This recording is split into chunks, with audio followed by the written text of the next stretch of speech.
liposuction procedure. Many of my procedure videos on YouTube are age restricted or deleted by YouTube administrators, etc., after other plastic surgeons report them. So I think the best thing to do so that I can be a patient educator and so that people feel comfortable when I'm having to do these very complicated surgeries is just to explain some of the scenarios I encounter. Now, I also write a lot of different articles for my website and other publications, and some of those things are very, very specific, and they provide a great deal of detail as well. So definitely look into that. I've developed several websites which can help patients kind of research things and understand things that maybe other plastic surgeons don't do or don't even contemplate doing. So the first in the series, I will just go over liposuction because one of my liposuction videos just was age restricted, and it's the one I had used on my website, so I'm just going to replace it with this one. So if you're bored by my talking, nothing I can do about that because they're not letting me do the other thing. It's the same thing on Instagram. They won't let me post before and after pictures, even though, you know, Instagram is kind of an instrument of the devil for the most part with regard to all of the postings for various lascivious activities.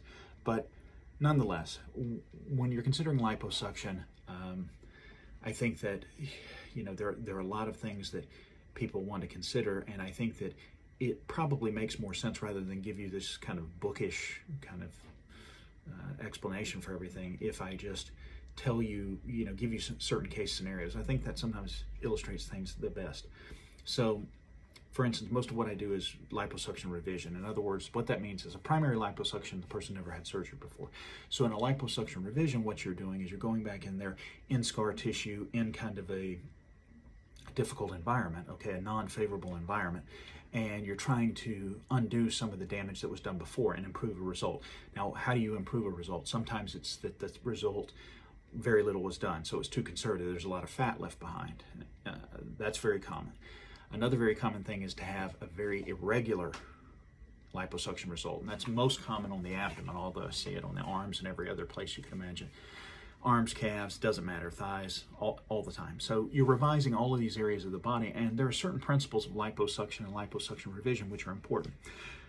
So liposuction, I think everyone knows, you make a small incision and you basically utilize a cannula that's a few millimeters in diameter, and you're basically suctioning the fat. There's a vacuum suction, and that basically avulses the fat. And so it only removes fat. It's not going to remove scar tissue or anything else. So that's a little bit misleading with some of these revisions. So what you actually do in a lot of these surgeries is you're elevating a flap of tissue, okay? And that flap of tissue, you're having to dissect and kind of elevate the scar plane off of the abdominal wall. And that's very, very brutally difficult. And also, you have to have an abdominal wall that's, you know, doesn't have defects like hernias, okay? So, you know, physical exam's important, asking the patient if they have a hernia, but you're not going to pick up those hernias 100% of the time, and neither is CT. It's a common misconception that CT scan picks up all hernias. Now, how do I know that? It's fairly straightforward. The hernia, in order to be visible on the CT scan, the hernia actually has to be, some of that intra-abdominal contents or fat have to extrude through that hole, and then you have to catch a glimpse of it. Actually having the hole in the fascia or the hernia is extremely difficult to detect without that in there, okay? So that's what the radiologist is looking for. So that means if you have a completely reducible hernia, you still have a hole in the fascia and you can't detect it because, like I said, the fascia is, you know, a millimeter thick, okay? You're not going to detect something like that. So it's something to be aware of, and so in a lot of these cases, I do things differently than maybe you see other people do. A lot of times on the liposuction, you'll see kind of almost, it looks like someone's playing pool or something like that.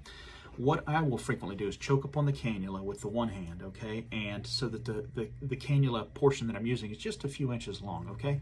And then I'll grasp the flap with the other hand and lift that off of the abdominal wall and liposuction like that. Now that doesn't completely eliminate this, but it reduces it tremendously, particularly in a practice where I'm doing, you know, hundreds of these liposuction revisions, okay?